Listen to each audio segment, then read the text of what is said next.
Thank you, Michelle. Thank you, everyone, for being here. My name is Raheem Bhatia, and this is Steve Firestone. Well, thank you, Michelle. Thank you, Raheem. Welcome, everybody.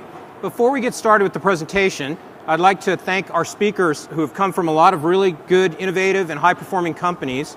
And I hope that everyone has a great time. We're going to have an impactful presentation for you. And we also really want to thank you all for coming and sharing a lot of the experiences you have on how you use our technology to make things happen. So a lot of you have seen the statistics about security and APIs. And hopefully you just came from Mike Gregoire's presentation on the application economy. And the application economy is a lot about applications. We're going to talk a lot about applications and how does application fit in to everything that we're going to do. Now, in organizations today, as you heard, things are happening really fast. Their applications cannot be rewritten fast enough to be able to do that. So how will business be rewritten as we take advantage of these applications? And to do that, I'm going to have a theme that goes throughout the presentation.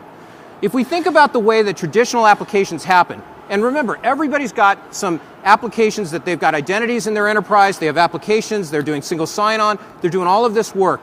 And yet we saw what we're going to have to do more as we go forward. So let's just use an example of a legacy C application talking to a SQL database. And maybe an identity, some employee logs into an operating system and they get access to that application. That should be very familiar to many of us.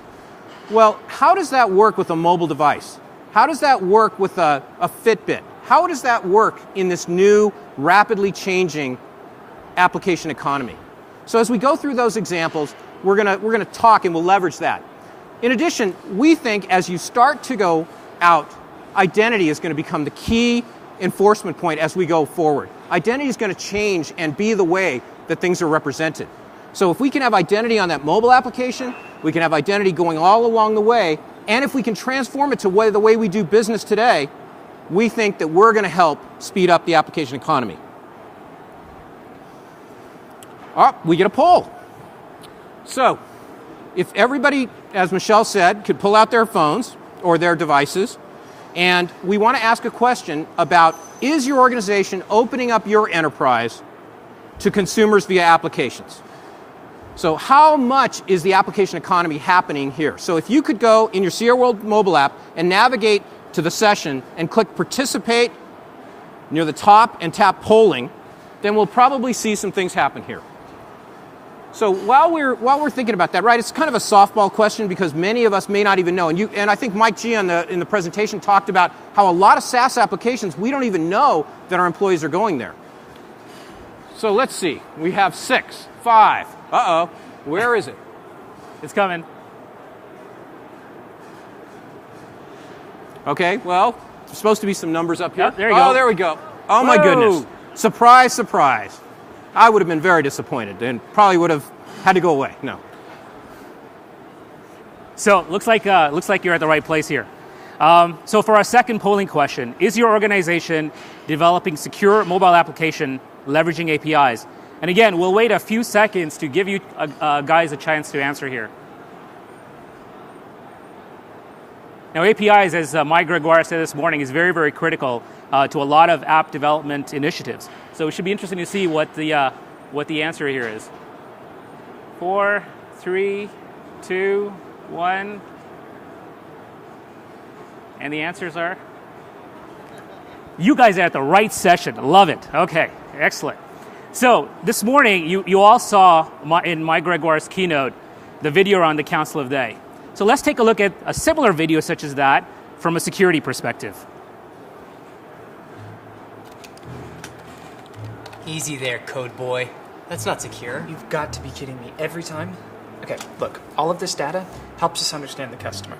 If we can't use it, then what good is it to us? You know, build better apps, meet the customer's needs, make money. Well, you know what they say. Better safe than sorry. Yeah, okay, but what if we wind up sorry for being too safe? So what's the problem? Well, I want to be able to innovate across systems, but everyone is worried about security. Innovation. Sounds risky. Better safe than sorry, we know. But what if being too safe makes us lose opportunity? Which only knocks once. So how are we supposed to be better safe than sorry, but still capture opportunity when it only knocks once? Look, kid, it's a dangerous world out there. That and a nickel will get you a pack of gum. I think gum costs more than that now. You should never chew gum in public.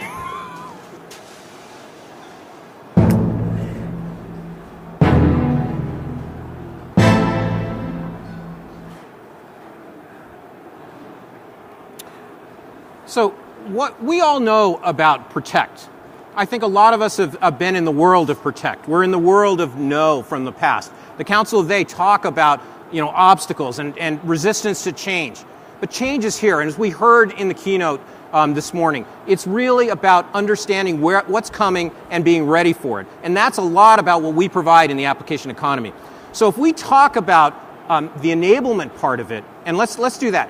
So if we want security to be a part of the enablement of business, we need to be able to give developers things that they can build into their applications that are going to be easy to do. We need our end users and our consumers to have very friendly applications that don't take a very long time to get what they need. Because we saw in the keynote information about abandonment or about people who will try an application and they will never come back if you don't make a good first impression. So let's go back to our example. If we have an identity and it goes onto a mobile device, and that mobile device then calls an API, that API goes along to the enterprise takes that and converts it to something that will go to an application who will then go to the enterprise's data. So every developer who's going to be part of that system has to be made easy, and us as we protect the business, we need to be able to make sure that we can still follow what our jobs are in making sure that whether it's auditing or it's making sure that there's ease of use in the enterprise, that we can cross that bridge and that boundary. So we have to be able to make applications that are enticing to the developer community so that they can sign up and be able to do stuff. And we have to make sure that we keep in mind how easy the experience is going to be. So let's talk about a couple of examples. So I happen to have my particular device here. And how many of us came from airplanes, maybe? And let's just use that as a simple example. In an airplane, right, we have boarding passes. So you might have printed out your boarding pass, and so that airline has already opened up their application to a mobile device. They're doing all the right things to validate what's going on. But the TSA also got involved in this, right, because we have to scan our mobile device underneath to them. So partners inside of an application platform are already here today. What's another example of that? So I don't know about many of you, but I ended up getting a text from my son when I got here. And he said, "Hey, Dad, can you transfer money for me?" Now, I know you guys probably don't have that problem, but I didn't have to run to the bank. I went on my mobile device, I transferred money, he was at a different ATM from a different bank, and he was able to pull that money out. There's so much going on behind the scenes to enable that type of frictionless transaction that's there. And another example. So I had a friend, and they got a call on Saturday. And they said, "Hey, are you feeling okay? What's going on? You've been immobile for 3 days." "Well, mobile? What do you mean? I've been watching." "What do you mean?" No, I'm fine. I was just sick for 3 days." "Well, how did you know?" Well, he'd forgotten, but his friend is part of 20 in a Fitbit community where when you wear this device, it tells you what you've been doing, how many steps, whatever information about your health that's there. So I don't know what that says about the other 19 that didn't call, but hey, he's fine now. And the point that we got is that with this information, with the application economy, with all of these types of things, this is real today. And I think in these situations where Apple and Google are making these things happen, security is no longer optional. It's part of the fabric of this, and it's not about the preventing things to happen. It's about enabling things to happen. Raheem, do you have a similar experience? Well, yeah. Steve, recently, about a few months ago, my wife actually bought me a health monitoring device. And, with this, I can keep track of, how much sleep am I getting? Am I, taking enough steps? Am I eating right? But to this day, and my wife can also do the same thing. She can actually track me as well. So to this day, I really haven't been able to figure out whether she bought it for me or for herself to keep tabs on me. So in this morning's keynote, Mike Gregoire talked about some of the critical things that you need to be successful in the application economy in terms of DevOps, security, and management cloud. So when it comes to security, and I really encourage you to actually view the sessions in the other areas as well, because there's a reason why we're all in one place right now, because these things are certainly interconnected. When it comes to security, there are really three things that we ask our customers to think about. First one is about accelerating secure app development. Second, simplifying anywhere, anything access. And third, making sure that you're protecting this data while enabling the business. So let's talk about each one of these in a little bit more detail. So you say, great, three things to think about. So why accelerate secure app development? Well, imagine being able to accelerate app development with great agility and being able to do more with less resources. Imagine when your development projects are able to increase revenue and or increase customer engagement. Imagine being able to leverage, willing and able external developers to give your development organization scale and potentially even a source of net new innovation that you haven't even thought about yet. Is this possible? As you kind of think about that, there's one story that actually comes to mind. This was back in August. I read an article in the New York Times, and the article was called Student-Built Apps Teach Colleges a Thing or Two. And it talked about how much difficulty students in universities had in selecting courses because the archaic systems that the universities had were not providing the students with useful information to be able to select their courses. Now, all of us who've gone to university can probably relate to that type of a challenge. So instead of actually just putting up with the challenges, the students actually started creating their own applications using access to the university's data. Now, these applications actually proved so successful that in some cases, these applications were provided to the broader student body. Now, this specific example really resonates with me for three key reasons. First of all, these applications were being created by university students. These are millennials. These are your employees of tomorrow, potentially your customers of today. And they're coming out with these types of expectations. They're going to expect data and access to information to just be there to be able to use in their applications. And you need to be able to provide that type of access. Otherwise, you run the risk of potentially being relegated to the council of they, as you saw in the video. The second reason why this specific example resonates with me is that this happened in a higher education vertical area. Now, this vertical has traditionally been known as a laggard when it comes to technology adoption. Yet even they were actually able to roll out new innovation and be able to engage the wider student body.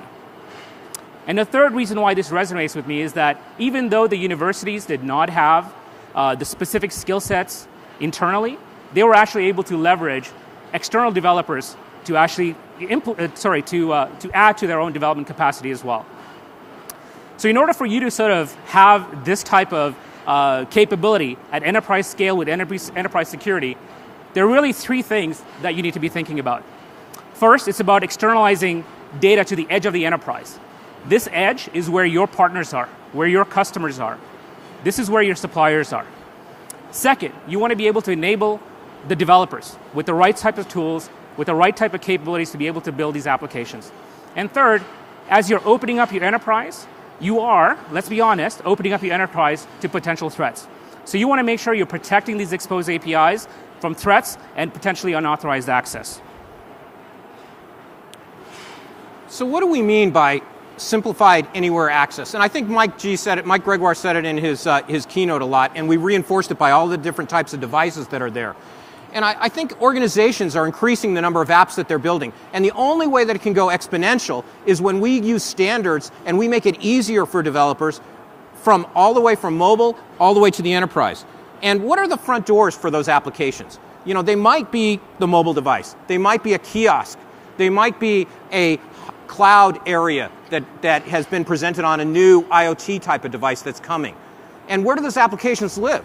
The applications live on the phone themselves. They live in the cloud. They live on your tablets. They live in the enterprise. And in fact, sometimes they live in both places. And it's our goal and it's our challenge as all of us as developers and IT people is to how to make that experience very seamless. So what does that mean? It means that there's developers who want to get in and leverage your organization's data to make things happen fast. So you're going to want to use standards. And let's use that example that we were talking about before with the C and the SQL. So we have a nice application, very well controlled. We know exactly who's on that application. They log in, they do that. Well, if I wanted to, let's assume, let's use a health example.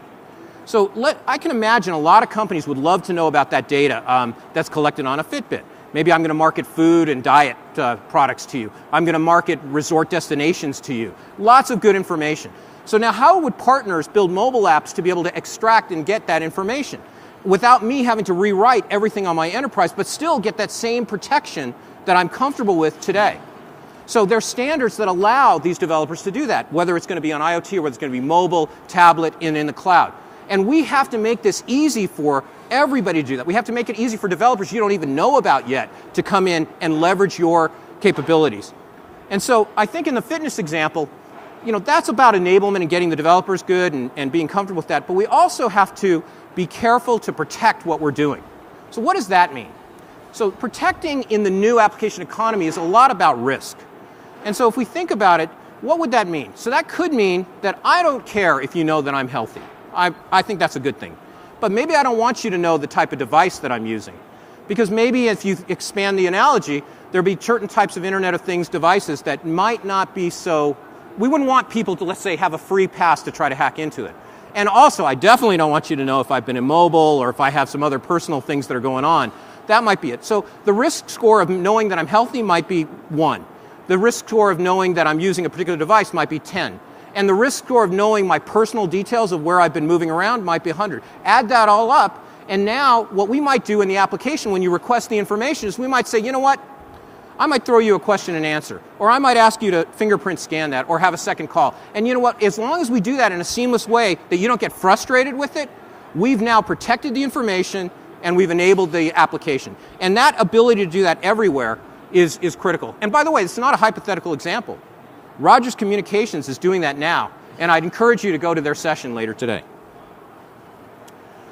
So we've kind of been doing this theme about protecting and enabling all along the path. I think that it comes from a perspective of looking inside out and outside in. We have to do both. We need to defend against those external attackers by maybe protecting the mobile device itself, by protecting the APIs that are being called to the example that we gave. Encryption is important here. And then understanding the identity and then turning that identity into a way that is consumed by our current applications without having to rewrite them. It's very important that when we audit who has access to what, if we've used a certain type of identity, that we're okay there.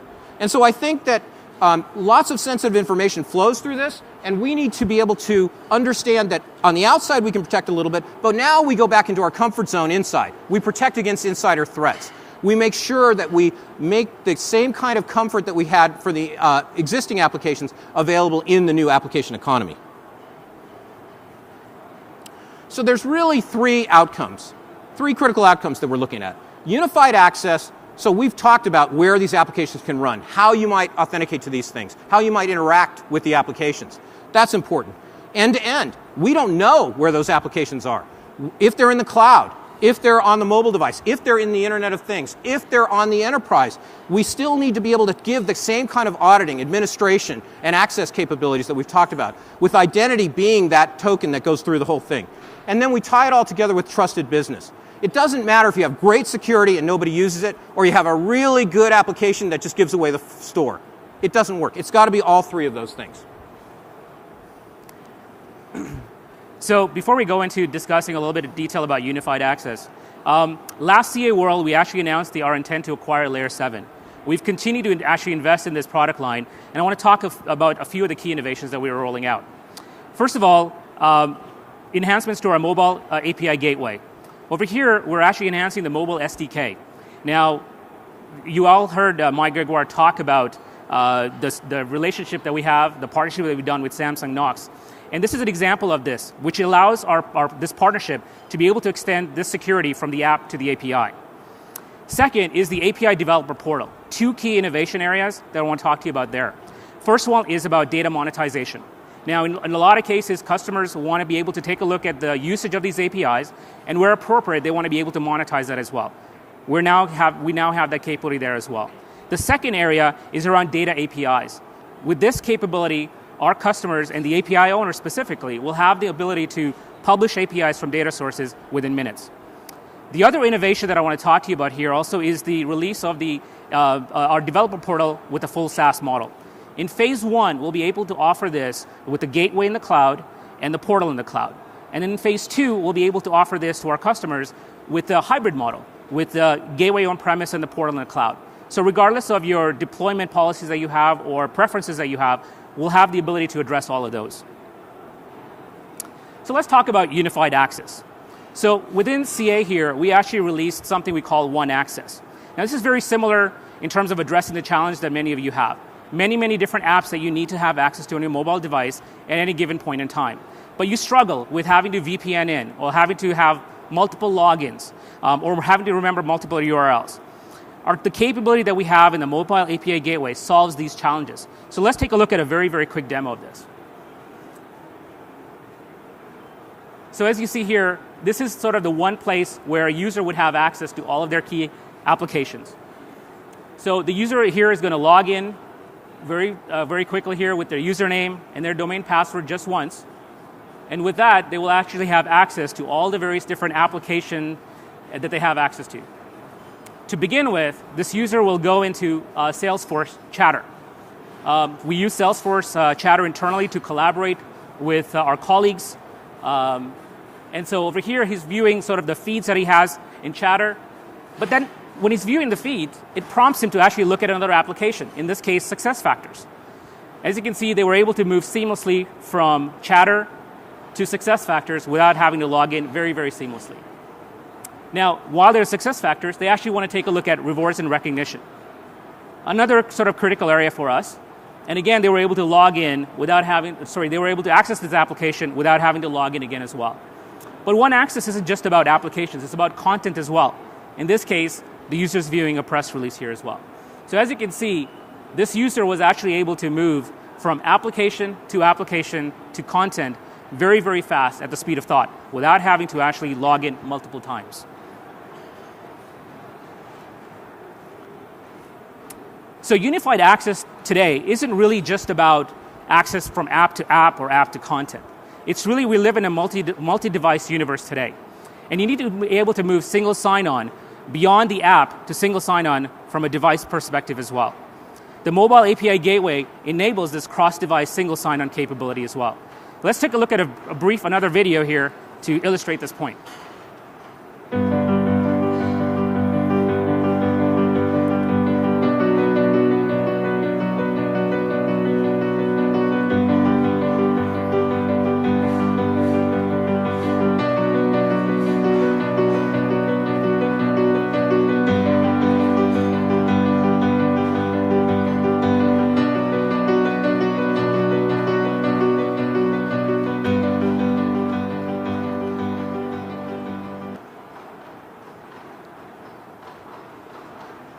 So another quick demonstration here to show you this capability.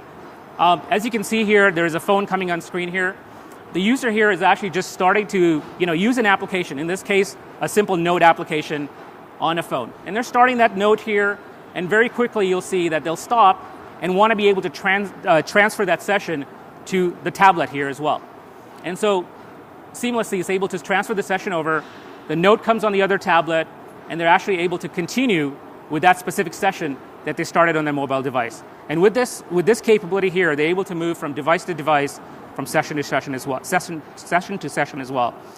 Now, with this capability here, we're able to actually correlate three key things: identity, session, and proximity, to be able to enable this here as well.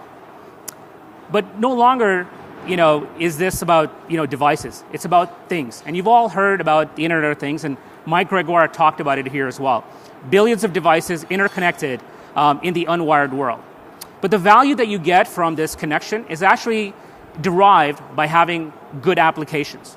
Now, these applications allow you to do a number of different things. They could be in the context of your business process. They could be in the context of analytics, where you want to understand customer behavior or supplier behavior, etc. It could be in the context of managing your enterprise assets. If you have a large oil rig, or if you have key manufacturing assets that you want to monitor here as well. What you're seeing happen here is the convergence of what we were looking at in the digital world with now moving into the physical realm now as well. So this convergence is very, very critical as well. So let's make this real with another example. So all of you yesterday probably potentially checked into your hotel, right? Now, Sunday was an interesting day at Mandalay Bay. So you had, partiers, barely awake partiers departing, and enthusiastic CA World attendees arriving. And depending on when you actually arrived, you potentially had a huge line for check-in. If you were frustrated potentially, standing in line, not being able to maybe, go to the tables or whatever it may be. Well, imagine a different scenario. Imagine that you landed in your plane, you were on your way, in your taxi on your way to the hotel. Now, your phone is actually geo-enabled. So therefore, the hotel could know that you were within proximity potentially of the hotel itself. As you arrive towards the hotel, you get a push notification on your phone that says, hey, we see that you're coming close to the hotel. Did you want to check in? And you say, you know what? I do. And you click OK.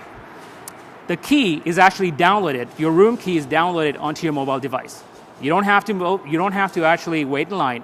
You basically take your phone, you go to the hotel room, you put the phone up to the hotel door, and the door opens. As soon as you enter the door, you get another push notification that says, hey, are you satisfied with your room? And you go, yes, I am.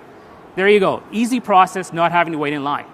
Now, we have a lot of other examples similar to this as well. So I certainly encourage you to take a look at our Internet of Things demos that are taking place there as well. Lots of different use cases are now being enabled as a result of this technical capability as well. And they'll vary from industry to industry. So one of the things that we want to talk about in terms of the new economy, the new application economy with applications. And just let's take a pause for a minute and just reflect on what we saw before as I transition it into some dynamic access. We saw on a tablet a bunch of different applications working with an enterprise backend without having to sign in each time. This wasn't a browser. This was individual applications working together. One of the things I get passionate about is helping people to see what's coming without worrying about what is today. And we heard that in the keynote today. And if we can think about the potential of some of the applications and some of the things without giving up some of the enterprise data that we have, it's really exciting. And in the show floor, you're going to get to see some of that. But let's use a dynamic access example. And really, this is about having us partner with you so that we're worrying about some things that you might not even think about. Let's assume that we have an employee, Joe. Now, Joe, in our perfect system with our little C and SQL and our operating system, and they go and they run the transaction, it's fine. If Joe says, hey, I'm going to retire. I've had a really great time with this company, a career, I'm going off to retire. We deprovision his access. No problem. We take him out of some LDAP repository or an Active Directory. No worries. Well, what happens if that application and where we're storing our information is Google Apps and Google Drive? So I'll just repeat the same thing, right? I just go and deprovision him from Google Apps, and now what happens to that really valuable 30 years worth of information that Joe had? Doesn't work. We need partnering together. We need to have a concept where we get onto that application as we're deprovisioning him, renaming his files to his manager, and helping to help you be able to take advantage of the application economy. So I think we have a demo of that in the show floor. Feel free to ask the experts over here. This is the way that we can do some enablement. So the other concept we talked about is end-to-end security. So end-to-end security is not about just controlling access to the app, but controlling access from the app to the API here as well. Now, the Samsung partnership that we talked about earlier is an example of that as well, in terms of the partnership here as well. With that, we're able to actually deliver end-to-end security from the app to the backend API as well. And we have a demonstration of that in the mobility security area as well, so I certainly encourage you to take a look at that as well. The other concept we talked about is trusted business. Now, customers' trust is more than just security, but it's about delivering customer experience as well. And we're continuing to strengthen the trust that our customers have with their users as well. And trust is more than just about reducing risk. It's about increasing the customer experience so that the customer comes back to you again and again.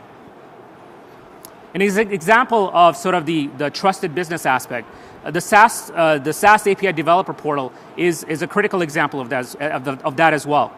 Now, our SAS Developer API Developer Portal will provide API owners a simple and easy way to stand up secure APIs, to start monetizing, monitoring usage, and enhancing customer experience as well. So CA is committed to building security as a service, to being ready to give you alternate modes in which we consume our solutions. We've recently purchased some really innovative technology and patents, and I want to tease a little bit of a session. I'd like you to go to John Hawley and Nishant Kishank's session at 3 p.m. today. And they're going to talk about a little bit about where this and the evolution of SaaS and some interesting identity and access as a service concepts. Okay, now the fun part. So every CA World, we're proud to recognize many customers who have done really innovative things. And we break that down into 3 categories. We break it down into vision, and I think that's pretty obvious, about people who are fundamentally looking to change the way things are happening. Impact on the business, who have partnered together to make solutions that really change the way they do business. And finally, progress. People who are in the process of making this happen and are showing great progress. So, drum roll please. the first award winners. Could I ask Rob Urey and Mila Crowder to come up on stage?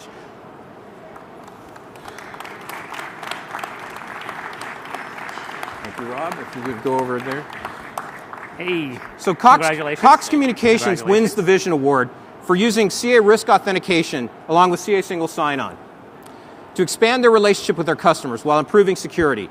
Cox provides seamless and non-intrusive security for their customers as they log in to the new Cox Digital Services portal to order new services. Thank you very much. Congratulations. Well done. Congratulations. Congratulations. Now, we actually had a very tough time. It was very close, and so we ended up giving a second award in the same category because our auditors told us, you got to be fair, and it was just too close to call. So I don't know if Dario Trento's in the audience. Hey, Please come on up, Dario. Thank you very much. So UniCredit is a very large CA security customer. They're using Identity Manager, Single Sign-On, and Directory to support more than 200,000 internal users. They're now taking their business to the next step and looking to deploy both CA Secure Cloud and CA API Management and Security. Thank you very much, Dario. Congratulations. Okay, switch. So the next award that we want to present is the Impact Award. And so the winner of this award is Energy Future Holdings. So can I please ask Kevin Chase to come on stage and accept the award? Congratulations. So Energy Future Holdings needed to enable seamless business access to applications and data while still adhering to compliance and regulatory controls. With both CA Security and API management solutions, EFH was able to open up their business while maintaining strong security controls to reduce risk and maintain compliance. EFH implemented, that's hard to say, CA Advanced Authorization, Single Sign-On, and Identity Manager, CA Identity Governance, and CA Data Protection, all in a very, very short period of time. Congratulations. Thank you.